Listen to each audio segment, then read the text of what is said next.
Matthew chapter 26 this morning. If you want to follow along, we'll have the verses up on our screen as well. One note, and I just lost it. Somewhere between here and there. All right. On the back bulletin board, there is a note card of thanks from the Brunette clan. I know many of you are wearing your pink and white bracelets. I see them around the room. We fight together, and they are appreciative. And so take a moment to explore that if you'd like. Matthew chapter 26. We have been talking lately about Judas Iscariot. Judas is kind of one of those people we don't talk a lot about because he is the single most infamous person in all of the Bible and probably one of the single most infamous people in all of human history. You can still find references even in pop culture to Judas Iscariot, and so he has a legacy. Granted, it's a negative legacy, but he has a legacy that lives even to our own day. But Judas was known for one particular act of infamy, and that was betraying Jesus to the religious leaders. He was the guy that facilitated Jesus' crucifixion. He was the guy, Jesus said, the one who betrays me, he plays a vital role, but it would have been better for that guy if he had not even been born. That's the level of infamy that Judas bore. And as terrible as that one act is, and it is, and sometimes we think about that, what we don't often do is take time to look at Judas' life and figure out what was it that brought him to that place? What was it that led him or brought him to that place where he was emotionally and physically and mentally and spiritually there that he could just betray Jesus? Because as we read through the Gospels on a casual level, we don't get it. How could a guy who was handpicked by Jesus betray him?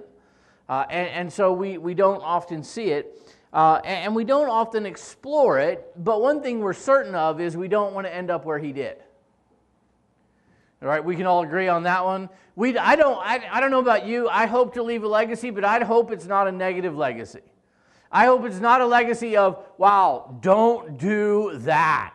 Don't go where that guy went. I mean, that would be terrible. And so we don't want to go where he went, but we don't know what path he took to get there.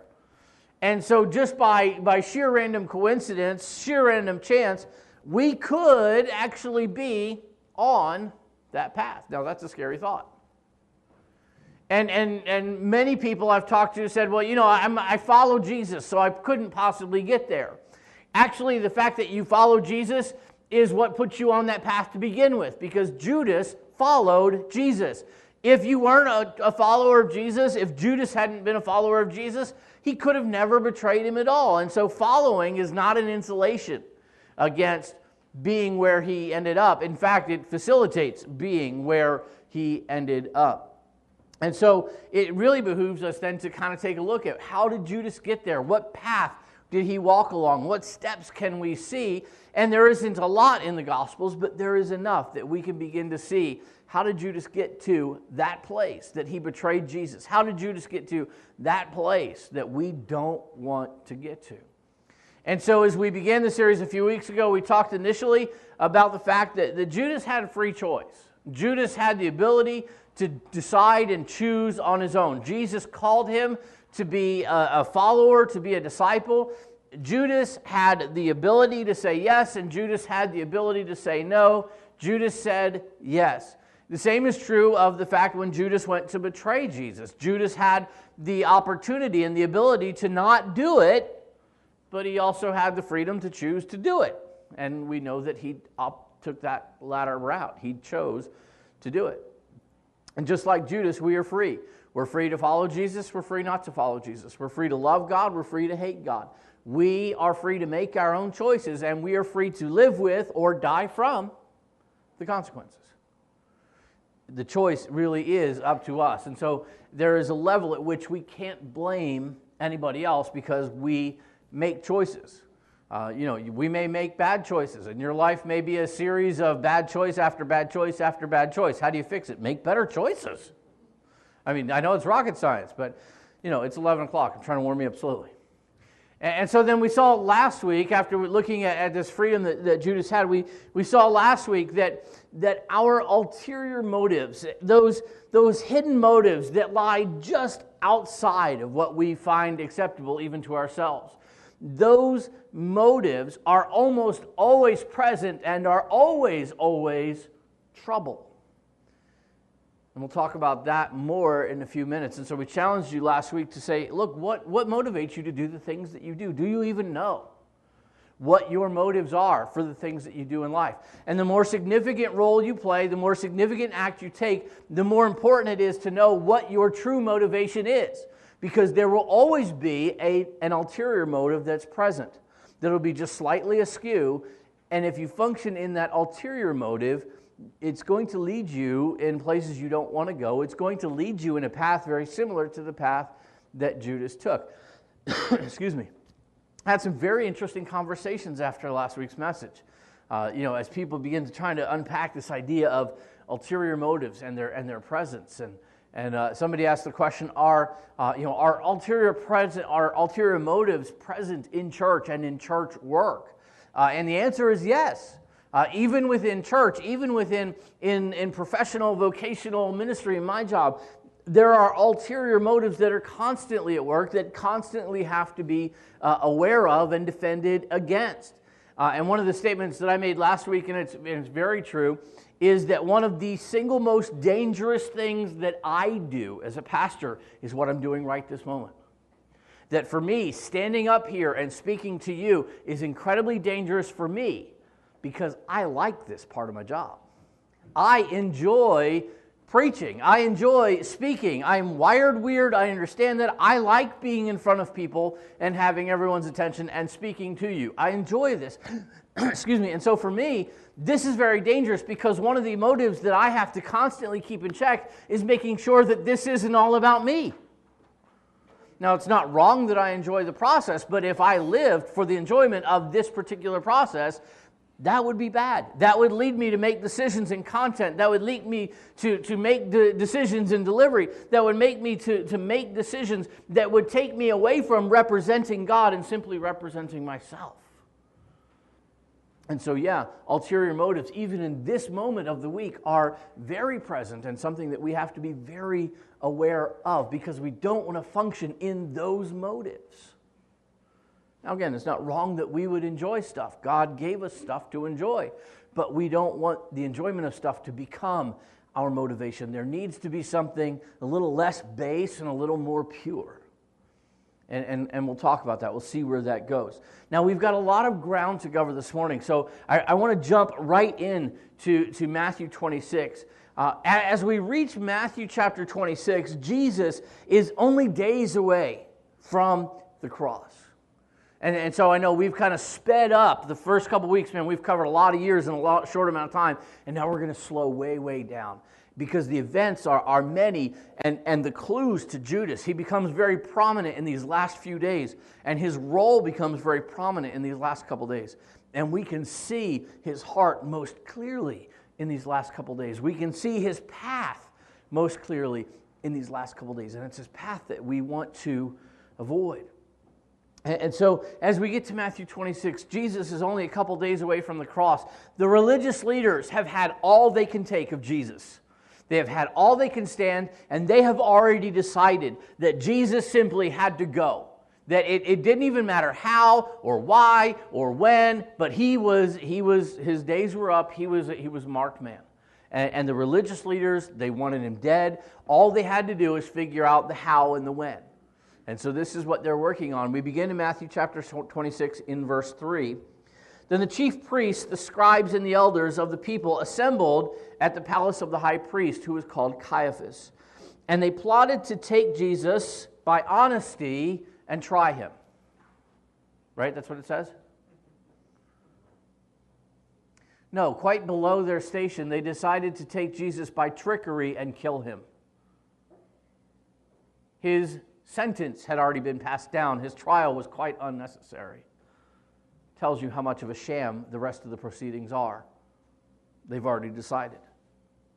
But they said, in verse 5, not during the feast, lest there be an uproar from among the people. They were very conscious of their political positioning, and they were very conscious of the fact that they were kind of the fulcrum between the people and Rome, and they didn't want to rock the boat during the feast because it was an emotional time, and they certainly didn't want to cause an uproar when there were more people in Jerusalem than normal, and emotions were already more highly charged than normal.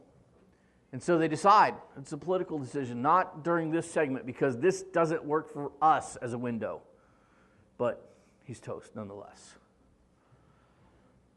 So all they had to do was decide how and when to take Jesus and how this was going to be facilitated. And without GPS and surveillance systems and all that, they also needed to find him, which most days wasn't that hard. He kind of, went to public places, drew a crowd, and talked. That's just kind of Jesus' MO.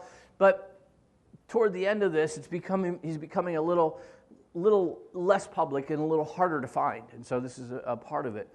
And so into this scenario then, Judas inserts himself. He's going to provide for them the details that they need to take Jesus quietly without a scene and to get rid of him. And we find this in Matthew 26, verses 14 through 16. Then one of the 12, called Judas Iscariot, went to the chief priests. So this wasn't, they came to him, he went to them. And he said to them, what are you willing to give me if I deliver him to you? Hey guys, let's make a deal. And when they counted out to him 30 pieces of silver, so from that time on, he sought opportunity to betray him. As we read these words, we know that trouble is almost assured. I mean, could Judas have called it off at this point? Maybe, possibly, but it seems like he had set himself in a position that was irreversible, and trouble was going on. And our mind at this moment, at least mine does, screams out to know why. Because as we read the Gospels, there is no rational basis, or doesn't seem to be any rational basis for Judas to take this step. Jesus had called him. Jesus had trained him for 3 years. He had lived with Jesus, walked with Jesus, ate with, sleep with Jesus, slept everywhere. He went with Jesus. He was treated no differently. He was vested with power. He was vested with purpose. He was vested and given everything that a person could want. And so on the surface, we look at this and we say, how did he get to this place? Because it's just not rational. It's not logical. I mean, we live with this story. And if you've been around church or been at church, you live with this story. And if you don't think about it, it just keeps going. And you're like, well, that's weird. But you move on and there's a lot more weird stuff to worry about. And so, but the mind screams out in the moment. Why? How? How did he get here? Because there's nothing in his story so far that really says to us, this is where he should be. And yet what I think is, even with what we have seen already, if we look more deeply into it, the reasons are right there for us to see. And they're important for us to see. So I want to back up. We're going to review a lot today. I want to back up because I don't want to presume you remember or we're even here. So let's back up to what we have already seen and what we have already read. So I want to reread a couple of passages that we've already read, beginning in John chapter 12, verses 1 through 8. And we're just going to kind of rehash some of this moving quickly. Then 6 days before the Passover, Jesus came to Bethany where Lazarus was, who had been dead. Great story. You should read it some other time. Whom he had raised from the dead. There they made him a supper, and Martha served, but Lazarus was one of those who sat at the table with him. Just dinner party, no big deal. Then Mary took a pound of very costly oil of spikenard, anointed the feet of Jesus, and wiped his feet with her hair. Strange, but awesome. And the house was filled with the fragrance of the oil. But one of his disciples, Judas Iscariot, and here's where he figures prominently, Simon's son, who would betray him, said this in verse 5. Why was this fragrant oil not sold for 300 denarii and given to the poor? This he said, not that he cared for the poor, but because he was a thief and had the money box, and he used to take what was put in it. But Jesus said, let her alone. She has kept this for the day of my burial. For the poor you have with you always, but me you do not always have. And then we read a very similar story that happens in Matthew chapter 26. And so let me read this with you as well. Matthew chapter 26, beginning in verse 6. And when Jesus was in Bethany at the house of Simon the leper, a woman came to him having an alabaster flask of very costly fragrant oil. And she poured it on his head as he sat at the table. But when his disciples saw it, they were indignant, saying, why this waste? For this fragrant oil might have been sold for much and given to the poor. But when Jesus was aware of it, he said to them, why do you trouble the woman? For she has done a good work for me. For you have the poor with you always, but me you do not always have. For in pouring this fragrant oil on my body, she did it for my burial. Now, if we're not careful in reading those two passages, and a lot of times we don't read them right up against each other. We read them kind of in isolation. You know, if you're trying to read through the Bible or whatever, I mean, you may be a month apart from reading these two particular stories. And so as you read them, the details are similar enough that in our own minds we confuse them as being the exact same story. I mean, Jesus was anointed with costly oil. All happened in the city of Bethany. And so it seems like the same event. But these were actually two different events. The timing of the two events was different. John chapter 12 occurs, we're told, there 6 days before the Passover.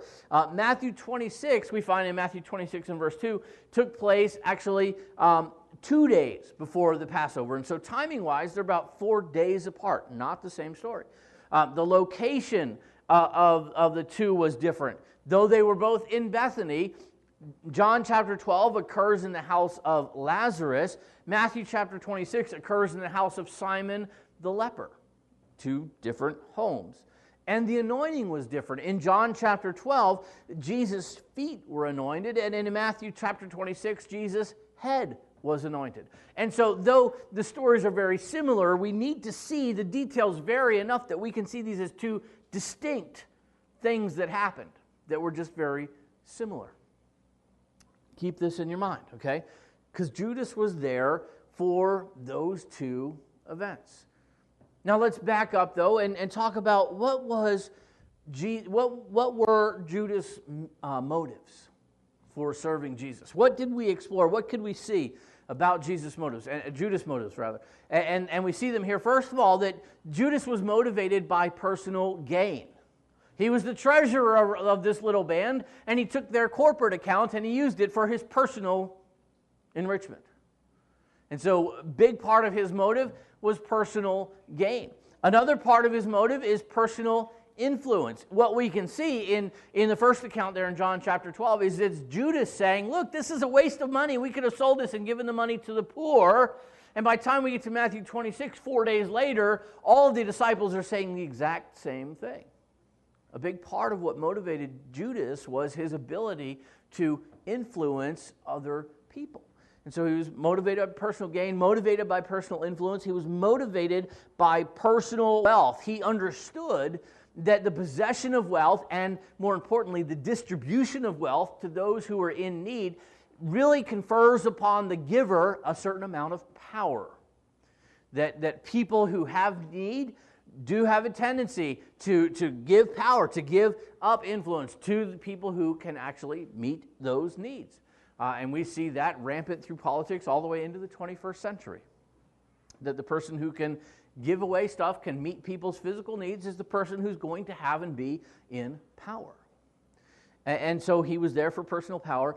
And then we can see him being there for personal promotion. Their idea was that Jesus was going to establish a new Jewish kingdom, that he was going to drive out the Roman legions from Israel, and he was going to set up this new golden era of a Jewish kingdom, and he was going to be its king, and Judas was going to be its treasurer. And so his plans were they may have seemed small on the surface, but they were really quite a bit bigger than that. He was out for his personal promotion. Now, let me ask you a question in all of this. as you think about Judas' motives, we mentioned kind of briefly, do you think that they created some expectations for him?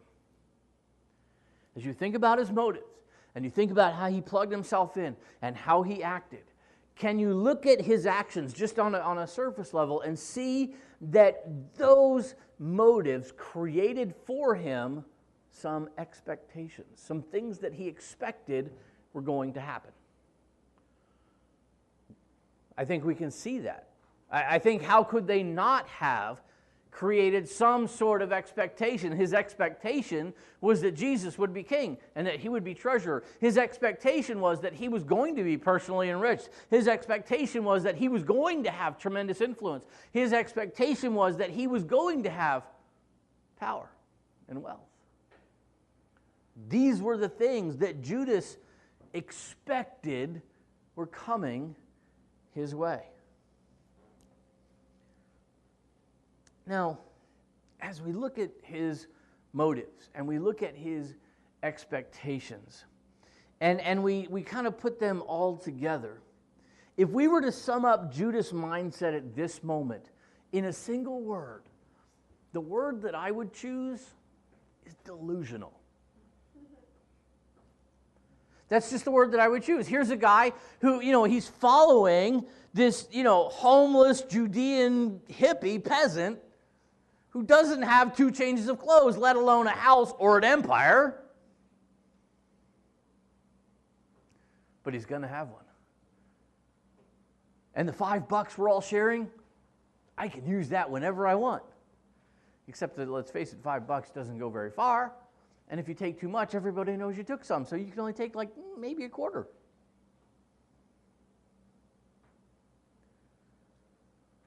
You think about Judas' long-term thoughts.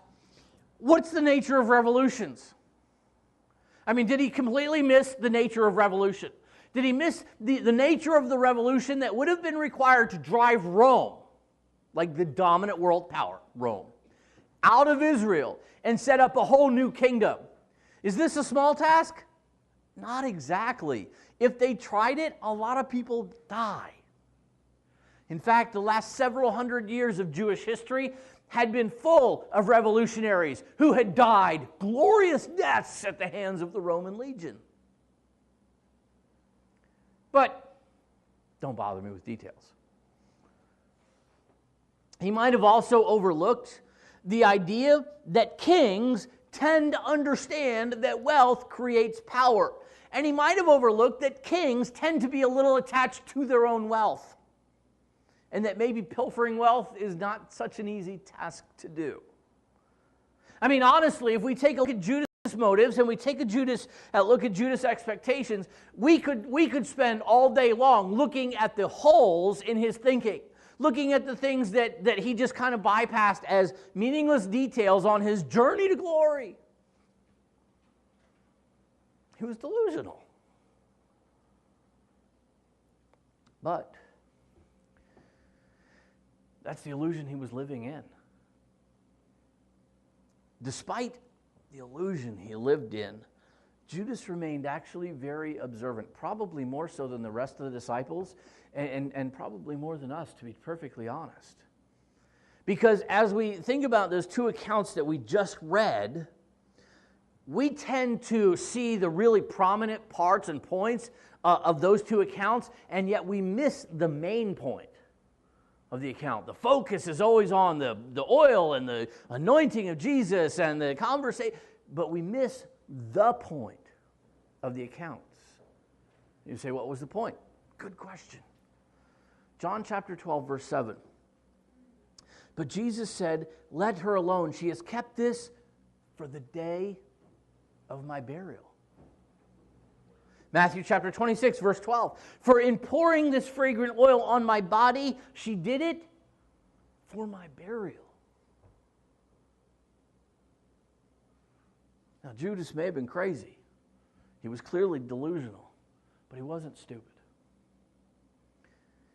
As he heard this same phrase, for my burial, twice in a span of 4 days, he begins to realize that Jesus' plan is martyrdom, not kingdom.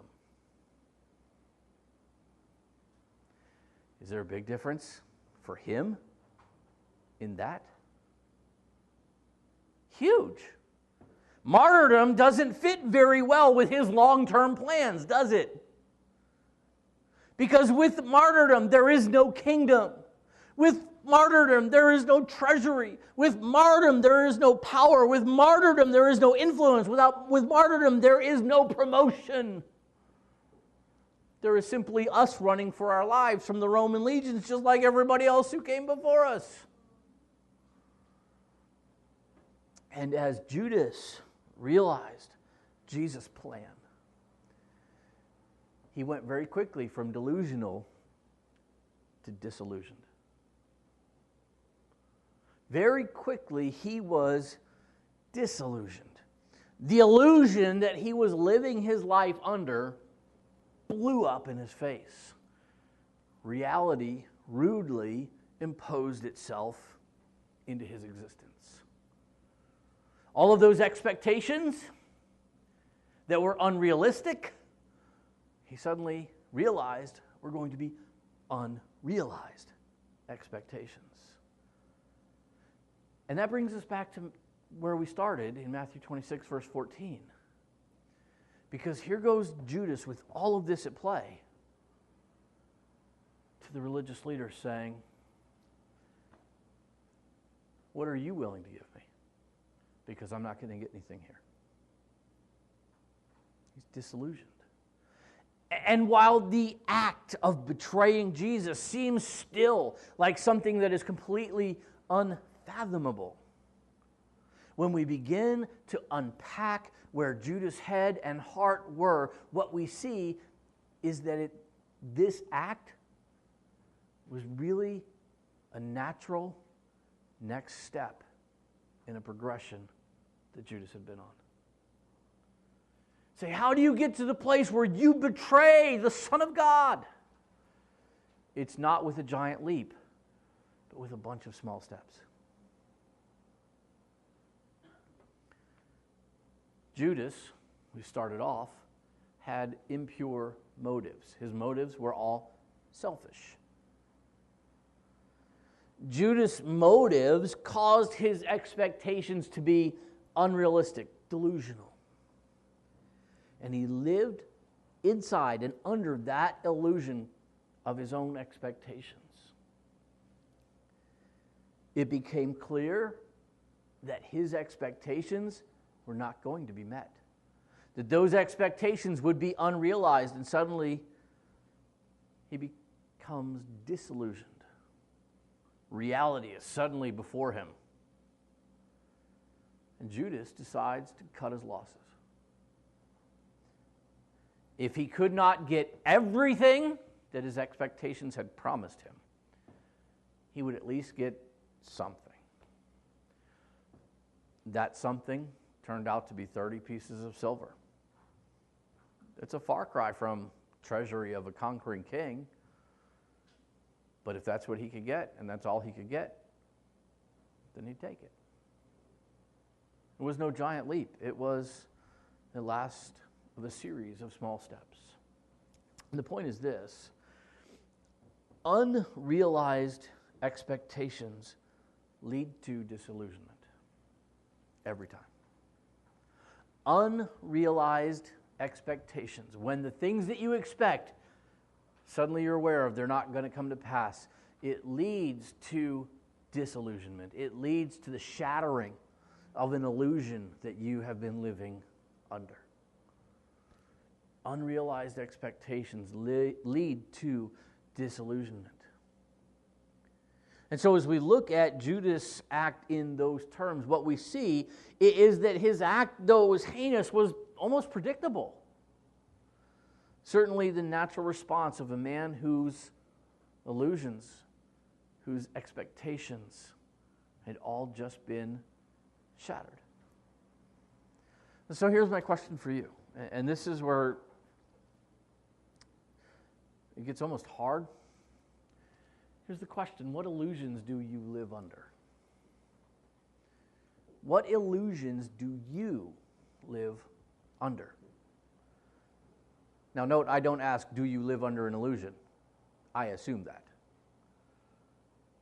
And if you sit here today and say, Pastor, I live under no illusions, that's the illusion you're living under.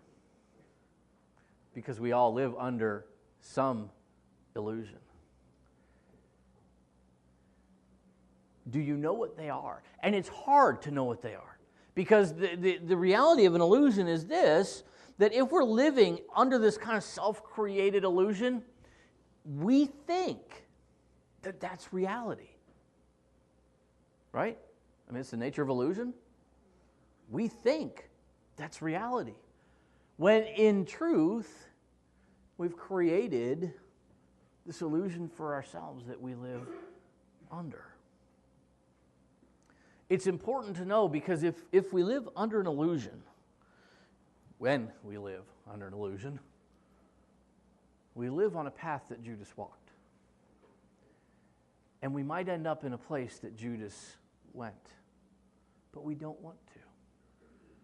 And so it's important for us to identify and deal with the illusions that we live under, this kind of false reality that we create for ourselves that causes only trouble, that will lead us only to places where we do things that we find unacceptable, and yet they're just a natural next step because our world has been shattered. Because eventually reality will impose itself. So how do you find these illusions you live under? Because they're hard to do.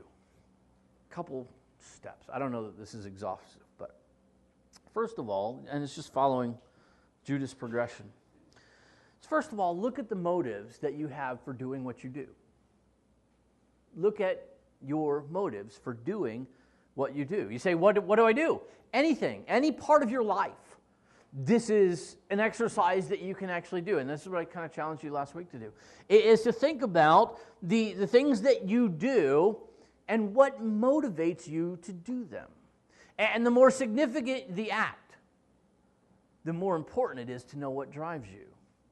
So you say, Pastor, I want to be a good parent. Well, why? I mean, do you know why? I want to be a good child. I want to please my parents. Laudable, noble, love it, but why?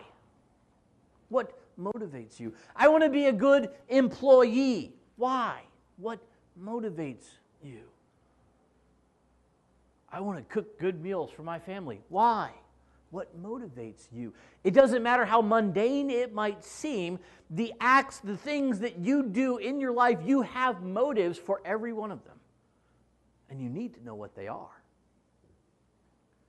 Because if you don't know what your own motives are, then probably you're actually not functioning in what you would even judge as a pure motive. You're probably functioning in something that's an ulterior motive. Because your ulterior motive is selfish, but it's just slightly askew of what is a good motive. You're out and you're volunteering in a homeless shelter. Why? Well, the honest answer, or the right answer, is I want to help others. I want to serve people. Right? That would seem like a realistic answer. The real answer is probably, I feel good when I serve others.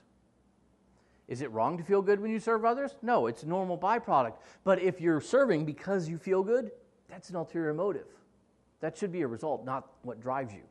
But if we're honest, we function in our ulterior motives. We function in, this makes me feel good, so I will do it.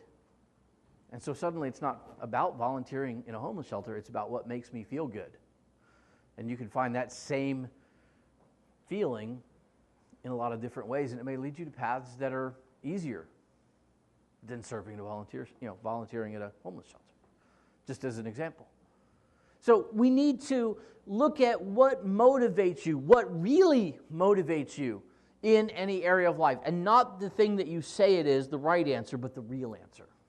What does it really motivate? And that takes honesty with yourself that you're unaccustomed to. At least it does me. I'm assuming it does you. Secondly, find out what expectations those motives have created. Whatever motivates us automatically feeds into the expectations that we have, what do you hope to get out of what you do? I want to be a good parent. Why? First question. And then what do you hope to get out of being a good parent? Well, I hope to have sons that aren't idiots. That's a laudable goal. I have the same one, but it's not the right one. Right? Now, if we have the right goals, hopefully our children won't be idiots. But that's not the point. The point is that our children would grow up to be Christ followers, to please and honor God. We've been entrusted with a stewardship to make sure that they understand that their primary purpose in life is to relate to their Heavenly Father. The fact that they're not idiots is a byproduct. And the fact that you like them is a byproduct. The fact that they like you is a byproduct. It's not the motive. And so we need to look at what are the motives for what we do, and then we need to find out what are the expectations that those motives create. What do we hope to get out of what we do? And now it gets hard, like that was easy. But we need to objectively examine how realistic those expectations are. Examine how realistic those objectives are, those expectations are. If we're functioning out of our ulterior motives, it's going to create expectations that are askew, and they're going to build. It's going to build an expectation like Judas had that it's not based in reality. You know, I want my children to grow up to be smart and intellectual like Einstein, or I want them to grow up and to be pretty like Brad Pitt and make lots of money so that they can pay for my retirement and I can live in luxury at their expense. Which sounds awesome. But then you miss out on them not being idiots. Sorry, did I say that out loud? But you understand, the shakier the foundation, the more unrealistic our expectations are going to be. And the problem with that is the less realistic our expectations, the more probable they will be unrealized. And unrealized expectations always lead to disillusionment. Always. And you don't want reality imposing itself on you, trust me. And then, because this is a hard process, I will give you that. Ask someone you trust if they think your expectations are realistic. Because objective examination is hard to do. And so, you know, I'll say wives, go to your husbands, because guys, this is going to be harder for us, probably. Not an insult, it's just us. But go to someone you trust and say, here's what I hope to get out of this. Do you think that's crazy?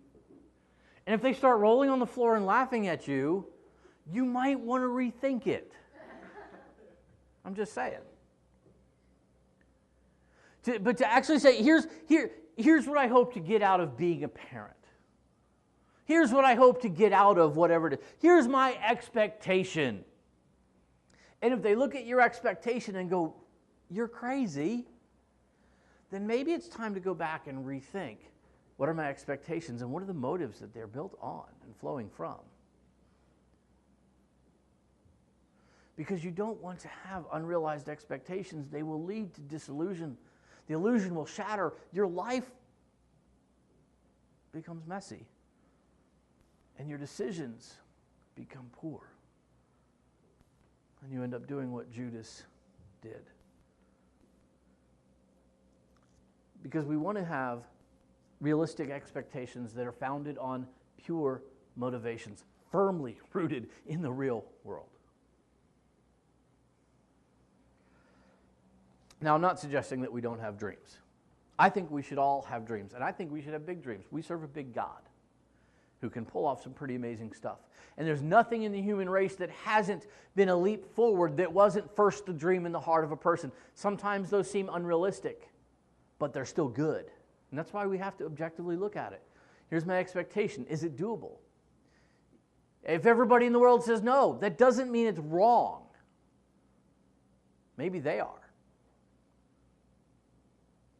crowd isn't always right. In fact, crowd is statistically seldom right. But it bears examination, doesn't it? If everybody says, no, that's crazy, maybe you stop and step back and go, is that crazy? Am I crazy? Am I building on something on impure motives? Are my expectations warped as a reality, as a consequence? Am I running headlong into terror and trouble? And if you look at all that and you say no, then I say press on. Follow your dreams.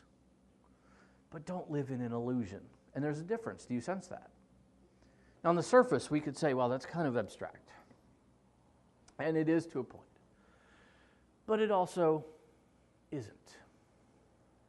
Because it ends up being what really brought Judas to the place where he could say to the religious leaders, what will you give me if I'll give you Jesus? Do we want to go there? No. And so it means having enough awareness with God as our help and the Scripture as our guide to say, what are my motives? James talks about the Bible being a mirror, helps us to see ourselves. What are my motives? What expectations are they creating? And am I living in a self-created illusion? Am I headed for trouble? Or are my motives pure and my expectations right? And no matter how grand my dream might be, I am firmly rooted in reality. And reality is not going to impose itself on me and shatter my life and lead me to make a horrendous decision. So is it a little abstract? Yeah. Is it a little important? Yeah. You could say that. Because unrealized expectations always lead to disillusionment. That's what happened to Judas. And so I would say today, don't let it happen to you. Let's pray. Father, we thank you for today. Lord, I would be the first to admit that some of this is a lot to unpack. It's a lot to work through. But Father, we see it in your word as being something that's important. Motives are maybe a little easier to see. Expectations are a little harder. Illusion. It's very hard because we created ourselves and it seems like reality. Father, would you help us today to see in ourselves honestly what's going on? To see why we do what we do, to see what we hope to gain out of it, to see what our expectations are. Father, may we live in reality. May we not walk the path that Judas walked. That above all is what we want to avoid. So Father, help us, we pray, with your Spirit's influence and your word's guidance, to see clearly so that we can live fully. Well, thank you in Jesus' good.